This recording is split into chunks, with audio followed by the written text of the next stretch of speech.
안녕하십니까. 네, 저는 조지아텍에서 CS를 전공을 했고요. 지금은 SK CNC USA에서 소프트 엔지니어로 올해 1월부터 일하게 된 박경민이라고 합니다. 반갑습니다. 일단은 본격적으로 제가 회사를 지원을 시작한 시기는 작년 8월부터였고요. 그때 제가 인턴십을 했었었는데 이제 풀타임 전환이 잘 안 됐어서 그래서 그때부터 이제 풀타임을 본격적으로 지원을 했던 것 같아요. 그래서 그때 작년 8월부터 올해 1월까지 대략 한 900여 개 회사에서 이제 소프트 엔지니어나 데이터 엔지니어나 그리고 DBA 포지션으로 지원을 했었습니다. 그래서 그중 22개 회사와 좀 인터뷰를 좀 진행을 했고요. 그래서 최종적으로는 2개 회사에서 합격 통보를 받았습니다. 이제 원동력이라고 한다면 좀 부모님 전 지원 없이 좀 제 돈으로 유학을 좀 온 케이스라서 일단 졸업을 하고 나서 남은 그레이스 피리어드가 한 60일 정도 되거든요. 그래서 그 기간 동안 좀 최대한 노력을 해서 좀 한국에 좀 돌아가더라도 좀 후회 없이 가자. 약간 이런 마인드로 조금 힘들었지만 끝까지 했던 것 같습니다. 아무래도 제 돈을 하다 보니까 더 그랬던 것 같기도 하고요. 그래서 좀 희망을 좀 놓지 않고 좀 최대한 더 많이 지원하고 인터뷰 최대한 많이 보려고 노력했던 것 같습니다. 네. 네. 일단 저는 잡 디스크립션의 그 주요 키워드를 중심으로 좀 레주메를 많이 수정을 했었던 것 같아요. 일단 제가 아까도 말씀드렸지만 좀 지원했던 포지션은 총 세 가지였는데 좀 각 포지션에 맞게 좀 키워드를 다르게 구성해서 따로 준비를 했었던 것 같아요. 회사에서 대부분 이제 레주메를 스크린할 때 보통 AI가 하거나 아니면은 크루터들이 하게 되는데 공통점이라고 한다면 얼마나 많은 키워드들이 이 지원자들의 레주메에 녹여 있냐, 안 녹여 있냐, 이걸 중점으로 저는 본다고 생각을 하거든요.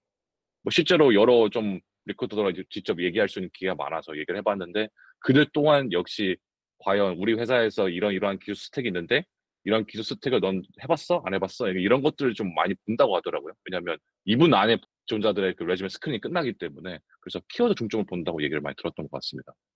그러니까 뭐 예를 들면 데이터 엔지니어 포지션 같은 경우에는 뭐 ETL이라던가 뭐 데이터브릭스, 뭐 SQL, 뭐 테라폼 같은 기술 스택 키워드라던가 뭐 데이터베이스 매니지먼트, 뭐 빅데이터 프로세싱 같은 그런 기술 경험 키워드가 이런 지원자들의 레주메에 과연 얼마만큼 많이 포함되어 있느냐 이런 것들을 최대한 많이 포함될 수 있게 제 레주메에 최대한 녹여냈던 것 같아요. 그러면 다음 이제 질문이라고 한다면 정말 뭐 회사마다 많은 기술 스택들도 있고 다양한 것들이 있는데 이런 걸 어떻게 저는 준비를 했었냐면 각 회사가 이제 요구하는 기술 스택들이 물론 다양하지만 그래도 꽤나 공통적인 부분들이 많거든요.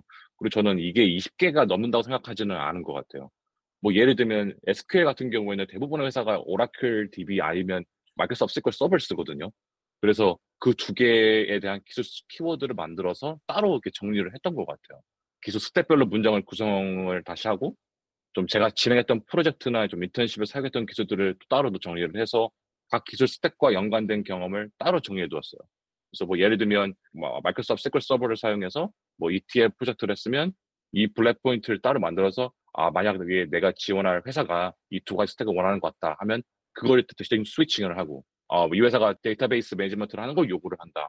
그러면 그거를 했던 경험을 이제 리스트를 쭉 만드는 거죠. 근데 다른 회사에서는 또 뭐 ETL을 좀 더 요구를 하는 것 같다. 그럼 ETL만 조금 넣고 이런 식으로 이제 제가 한 리스트를 한 좀 100가지를 만들었던 것 같기는 해요. 그래서 잡 디스크리션에 맞게 이걸 좀 스위칭 계속 하는 거죠. 그래서 최대한 이 회사가 저의 레주메를 스캐닝할 때 이렇게 그 많은 것들이 이제 겹쳐질 수가 있게 노력을 많이 했던 것 같습니다. 일단 저는 처음에 지원을 할 때 비자 스폰서십 필요하냐 안 필요하냐라는 섹션이 따로 있잖아요. 근데 저는 일단은 노를 했던 것 같아요. 좀 이거는 되게 회사 입장에서 봤을 때는 좀 되게 좀 약간 안 좋게 볼 수 있는 거긴 하지만 또 일단 비자 스폰서십을 예스를 하면 제가 좀 많이 좀 실험을 해본 결과 많이 떨어졌던 것 같아요. 네. 그래서 일단은 저는 노로 하고 그러면 이제 이런 불안감이 있겠죠. 그러면 나 비자 스폰서십이 없는데 어떻게 그럼 이 회사에 일할 수 있느냐라고 이렇게 질문이 올 수가 있는데 그거는 리크루터가 판단하지는 않아요. 그거는 매니저들의 권한이 있지 저는 리크루터들의 권한이 있다고 생각하지는 않다고 생각을 해요. 왜냐하면 리크루터들은 회사에서 각 팀마다 어떤 인재들을 뽑으려고 할 때 도와주는 역할이지 그들이 결정한 역할은 전 아니라고 생각을 하거든요. 그래서 일단은 리크루터들한테는 나는 CS 전공했으니까 3년간 합법적으로 미국에서 일을 할 수 있다라고 이렇게 얘기를 하고 그럼 뭐 리크루터들가 그래 일단 알겠어 해서 뭐 넘어가면 좋은 거고 뭐 안 되면 할 수 없는 거고 그렇게 해서 일단 저는 인터뷰를 많이 보는 게 중요하다고 생각을 해요. 네. 그렇게 해서 이제 파이널 이제 단계까지 가서 다 통과가 됐다면 이제 매니저와 이제 얘기를 하는 거죠. 지금 있는 회사 같은 경우에도 제가 첫 번째 외국인 케이스거든요. 왜냐면 이 회사에서는 절대 따로 뭐 비자 같은 거 말고 오로지 미국인이나 영주권에 있는 사람들 뽑아왔는데 매니저가 저를 좋게 봤는지 그냥 F1 학생인데도 불구하고 OPT를 받아주셨거든요. 그래서 음. 얼마든지 이렇게 협상 가능한 것 같아요, 제 생각에. 테크니컬 인터뷰는 2년 전부터 꾸준히 준비했던 것 같아요. 저는 뭐 크게 한 세 가지를 준비하면 대부분의 회사에서 인터뷰에 다 대비할 수 있다라고 생각을 하고, 그래서 첫 번째로 많은 분들이 잘 알고 있는 그 데이터 스트럭처 앤 알고리즘 부분인데, 이 영역은 주로 저는 리트 코드와 그 Cracking the Coding Interview라는 책이 있어요. 이 책이 보통 코딩 인터뷰에서 주로 다뤄지는 어떤 데이터 구조나 어떤 알고리즘을 이렇게 목차별로 정리해주고 또 이렇게 각 주제에 대해 문제 접근 방향성을 잡는 데 저는 되게 도움을 많이 받았거든요. 뭐 이 책을 통해서 다 100% 모든 데이터 스트럭처나 알고리즘을 이해하기 힘들기 때문에 뭐 예를 들면 좀 틀에 약한 것 같다. 그러면 뭐 리트 코드를 통해서 추가적으로 좀 연습을 하면서 실력을 좀 향상시켰던 것 같습니다. 가장 중요한 건 이제 문제를 또 풀 때 좀 한 가지 방법만으로 푸는 게 아니라 어떻게 하면 좀 더 옵티마이즈해서 문제를 해결할 수 있는지가 좀 가장 중요한 부분인 것 같아요. 이제 인터뷰에서 예를 들어서 뭐 한 가지 문제를 인터뷰어가 딱 줬을 때 저희가 이제 막 풀 거 아니에요. 근데 이렇게 해서 끝나는 게 아니라 제 경험으로는 제가 풀었던 답안에 대해서 또 다른 풀이 방식을 조금 요구한 좀 경험이 많았던 것 같아요. 기존 해결 방식에서 조금 더 옵티마이즈된 방법이라든가 아니면 뭐 다른 방법이라든가 실전에서 보통 이렇게 많이 물어보기 때문에 이제 연습을 할 때 딱 한 가지만 방법으로만 풀지 말고 뭐 예를 들어서 내가 DF를 썼으면은 그 다음에 뭐 BFS를 써서 풀어본다라든지 뭐 이런 식으로 좀 많이 이렇게 다양한 방식을 풀어보는 게 중요한 것 같습니다. 두 번째는 SQL인 것 같아요. 근데 SQL은 모든 회사 다 이렇게 물어보지는 않고 일부 회사에서 SQL에 대한 인터뷰가 있는데 그렇게 어렵지는 않은 것 같아요. 뭐 리트코드에 있는 탑50나 어드밴스 SQL 탑50 정도 한 100문제만 풀어보면은 대부분의 회사에서 SQL 문제 나왔을 때 다 대비되는 것 같고요. 그리고 마지막에 네. 가장 어려웠던 게 시스템 디자인 인터뷰였던 것 같아요.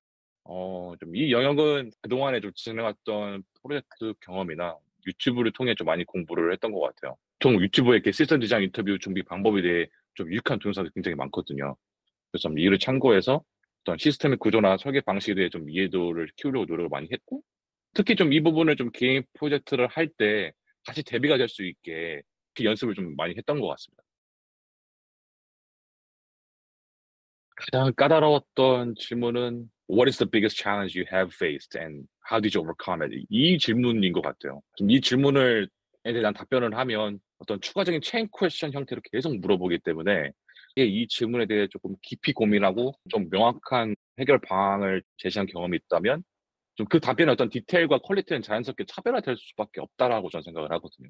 저는 좀 이 질문에 최대한 구체적이고 자세히 설명할 노력을 했던 것 같아요. 그래서 뭐 예를 들면 작년에 뭐 인턴십에서 맡았던 프로젝트 중 하나가 파만 로우가 있는 테이블이 있는데 이 SQL 테이블을 NoSQL로 마이그레이션하는 프로그램을 좀 음. 파이썬 환경에서 개발하는 프로젝트를 했었거든요. 근데 이 데이터를 패치하는데 약 30분이 걸리는데 문제가 있었고 해결해야 되는 그런 프로젝트였었어요. 이 문제를 해결하려면 여러 가지 해결 방법이 있었겠죠. 첫 번째 나는 아파치 스파크를 통해서 문제를 해결을 해보려고 했지만 회사 보안상 아파치 스파크라는 문거를 쓸 수가 없어서 뭐 그 다음인 뭐 멀티 스레딩을 난 또 해보려고 했다.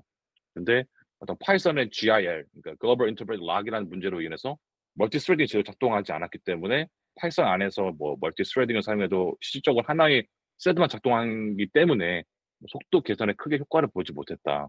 그래서 나는 결국엔 멀티 프로세싱을 써서 이 문제를 해결했다. 처음에는 뭐 이렇게 문제 접근을 했지만 안 돼서 두 번째 문제 접근을 했고 뭐 안 돼서 결국엔 이렇게 해서 해결을 했다. 뭐 이런 식으로 좀 얘기를 해야 진짜 내가 이게 큰 문제점이었고 어떻게 문제를 해결했는지 그 과정들을 좀 잘 알려주면 답을 하는 데 도움이 많이 되는 것 같아요.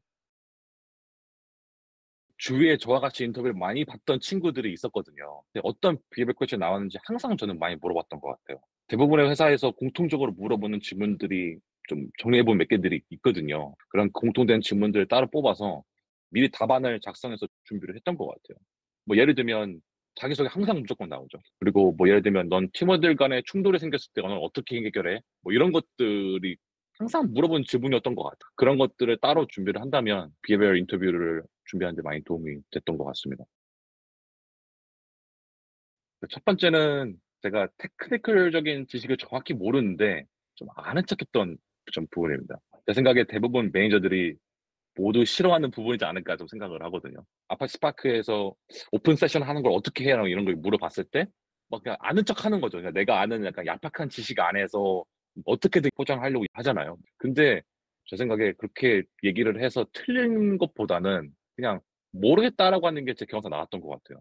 모르지만 더 공부를 해보겠다 뭐 이런 식으로 얘기한 게 낫지 약간 예쁘게 포장해서 얘기하려고 하면 오히려 그게 더 마이너스였던 것 같아요. 두 번째로 면접에서 그냥 오고 갔던 대화들 토대로 조금 생산적인 좀 질문을 하는 게 중요했던 것 같아요. 아마도 제 생각에 대부분의 지원자들이 항상 하는 질문들이 만약에 내가 너희 팀에 조인을 한다면 뭐 어떤 프로젝트를 할 거야? 라든지 뭐 아니면 너희 회사 컬처는 어때? 너희 팀 뭐 문화는 뭐 어때? 뭐 이런 누구나 다 할 법한 질문들 말고 내가 만약에 너희 팀에 조인을 한다면 이런 문제점이 있는데 나라면 이렇게 해결할 것 같아. 넌 어떻게 생각해? 이런 식으로 인터뷰가 흥미를 끌만한 질문하는 게 마지막 최종 결과에 되게 큰 플러스 요인이 될 거라고 저는 생각을 해요. 한국 면접 같은 경우에는 면접관들과 이렇게 대화하면서 인터뷰를 본다는 개념은 아니잖아요. 좀 미국 취업에서는 대화하는 식의 인터뷰가 전 되게 많았던 걸 생각을 해요. 또 이 부분이 좀 가장 낯설기도 했고 좀 예상하지 못했던 부분이기는 한데 되게 대화 스킬이 가장 중요하게 여기는 부분인 것 같아요. 뭔가 이게 분명 인터뷰인데 매니저님은 되게 어떤 커피챗 스타일로 인터뷰를 보시는 분도 계시기도 하고, 그래서 이게 가장 낯설기도 했었고요. 그래서 준비를 할 때 많은 사람들과 좀 커피챗을 해보는 게 좀 좋은 것 같아요. 이런 것들이 좀 인터뷰를 할 때 많이 도움이 되는 것 같아요. 미국인들도 지금 취업하는데 많은 어려움을 겪고 있거든요. 단순히 좀 유학생들만 겪는 문제는 아니니까 끝까지 좀 포기하지 마시고 그동안 좀 준비하셨던 거 잘 이렇게 정리하셔서 마지막까지 지원하고 그리고 인터뷰 많이 보신다면 좀 좋은 결과 있을 거라고 생각합니다. 포기하는 순간 기회도 오지 않는 거니까요. 미국에 체류할 수 있는 기간 최대한 다 끝까지 좀 이용하셔서 좀 희망을 놓지 않으셨으면 좋을 것 같아요. 저도 사실 그레이스 피리어드 15일 남겨놓고 또 취업이 된 케이스였기 때문에 그리고 또 제가 뭐 이력이 대단히 뛰어나지도 않거든요. 다른 지원자들에 비해서요. 하지만 결국엔 됐기 때문에 다른 분들도 충분히 될 수 있을 거라고 저는 믿습니다. 힘내셨으면 좋겠습니다. 일단은 제가 지금 현재 소속해 있는 이 회사에 있는 그 팀원들하고 일단 잘 좀 융합이 되는 게 첫 번째 과제인 것 같고요. 그리고 두 번째는 이 회사 도메인 지식을 좀 최대한 빨리 습득하는 게 좀 중요한 것 같아요. 회사에서 좀 제 입지를 잘 가져나가고 싶습니다. 그리고 좀 백엔드 쪽 네트워크나 좀 DB 쪽으로 아직 더 많이 알고 싶은 것도 많고 공부할 부분이 많아서 아마 좀 이쪽 분야에 좀 더 전문성 있게 공부도 많이 하고 좀 영향을 좀 키워나갈 그런 계획입니다.